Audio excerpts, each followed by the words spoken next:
What's going on, everybody? It's your guy, Mr. Sunday Monday, but only on Tuesdays, right here, back in the building. We missed a week out, everyone, and we want to apologize for that. I was sick with the dangerous coronavirus, COVID-19, but I thank everyone, and shout out to everyone, all my friends and family that came through for me, sent out prayers. It was pretty devastating, caught me kind of off guard, but we are back, we are healthy, we are here, out of quarantine, and we are ready to get back to it. Since I have been gone, there have been several topics, and we're going to cover a couple of them. Not all today, we just targeted one today, but we will cover with several episodes this week. A lot of the news topics, a lot of the hot topics, so definitely stick around, tune in, and follow us on Instagram, follow us on YouTube, and follow our sponsors at KMP Inks on Instagram and Facebook. Definitely shout out to them. Shout out to my boy Pat. Let him know Mr. Tuesday sent you for that Tuesday discount, okay? And with nothing else to be said, we're going to hop right into it. Today, we're going to talk about the Tsar Bomba. Vladimir Putin is absolutely serious, or is he, when he talks about launching nuclear attacks against any and every organization that attempts any type of terrorist attack on Russia. Now, I don't know if a lot of people know, but Vladimir Putin is losing the war. At least that's what they're telling us. But from the looks of it, he's losing the war. And one of the main reasons why I say that is because he has to use nuclear weapons as a threat. However, he made a very good comment and a very good point in one of his speeches that, nuclear in the Russian Federation, which is kind of like their constitution, their military constitution, they have outlined that, if Russia is to begin to lose a war, they are to use nuclear power. And it's like a last resort, basically, to keep from losing. And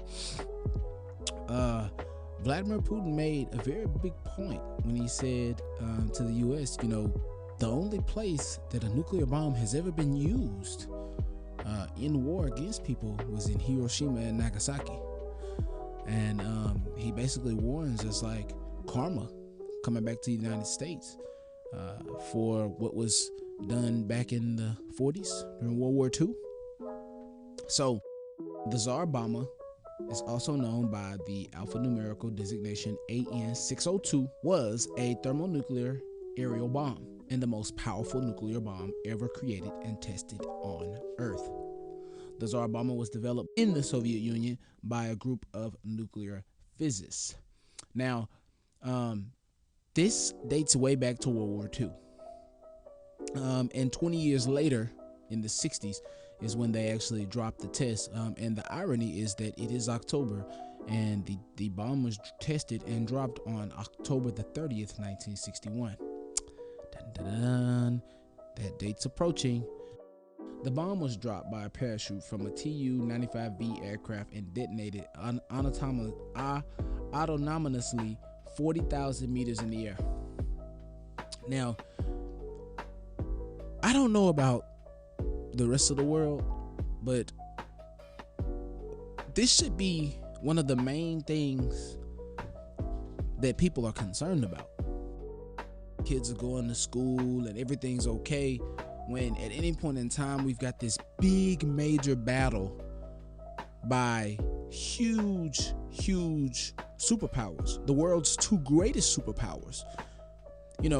Out of all the countries in the world, the United States and Russia control over 95% of all the nuclear weapons. Together, they hold over 12,000, and it's not a piece, it's together, which Russia has more. They have the largest nuclear arsenal in the world, and we are at war with them. How would you feel about this? Both the United States and Russia, they both have the capability to destroy the world 100 times over. Destroy the world. If a nuclear bomb was dropped in New York, we would feel it in Shreveport. If it was dropped in Alaska, they'd feel it in Florida. The radiation effects, the burns, people's skins would literally drip from their body from a moderate distance away. Up close, people would literally vanish into thin air. Mountains of land would be flattened like North Dakota or something like that. You know what I mean? I mean, Wyoming, open plains. I mean, just flattened. If we have not seen the damages that were done at Hiroshima and Nagasaki, humans as a species have not learned their lesson. We have got to get back to unity and not duality. We have got to get back to the concept of oneness, the concept of love, and the concept that life, human existence, is more important than power. But that's a tough one, because the religious books, certain religious books, tell you money is the root of all evil. The love of money is the root of all evil. And a lot of these people that we have in power love money, and they love power. They love getting paid. They love having control.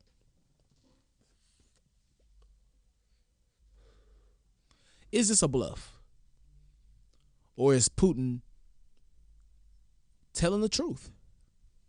The problem with the Tsar Bomba, other than that it's already been dropped, is that they could never create a bomb of this magnitude. They wouldn't have enough fuel to fly it across the ocean to drop it wherever they need to drop it. So they would only be confined to dropping a bomb that large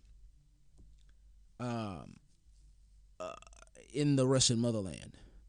However, they can hit us with ballistic missiles, and I know that the United States has ICBMs, but I mean, just the pure explosion of two nuclear arsenals in the air, one shooting another one down, the spread of radiation, the spread of contamination, and how sick these things are gonna make us.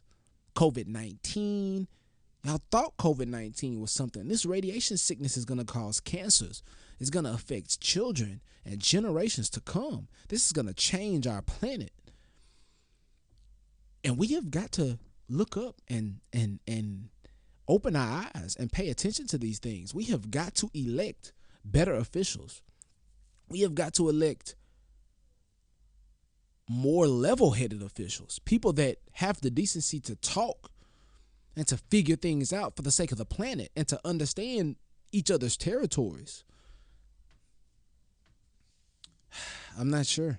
I'm not sure if the Russian people agree with Vladimir Putin's decisions. See, the problem is Vladimir Putin can bluff, but technically he can't. He can't bluff. Because, I mean, one of the ways that they would send a nuclear warning would be to launch a missile, but do it in an uninhabited area, right? But that's not good enough. That wouldn't scare your opponents. It would only get us ready, right? An actual attack is the only thing that would suffice in place of a threat. It's the only thing that would suffice. So, should we be scared? Should we have fear? My response to that question is yes and yes.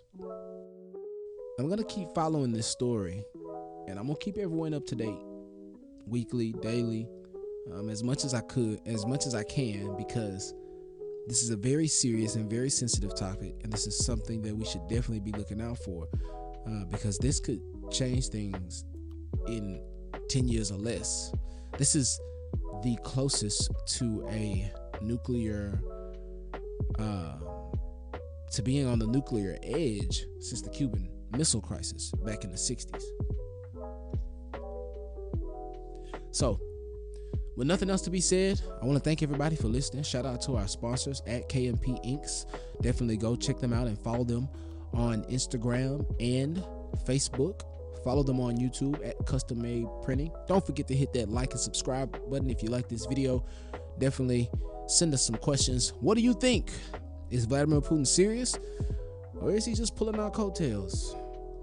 Send me a message, DM me, comment under the post. Feel free to shoot me an email at custommadeprinting@gmail.com, or just subscribe to our channel.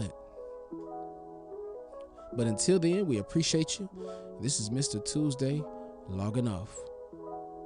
Until next time, peace.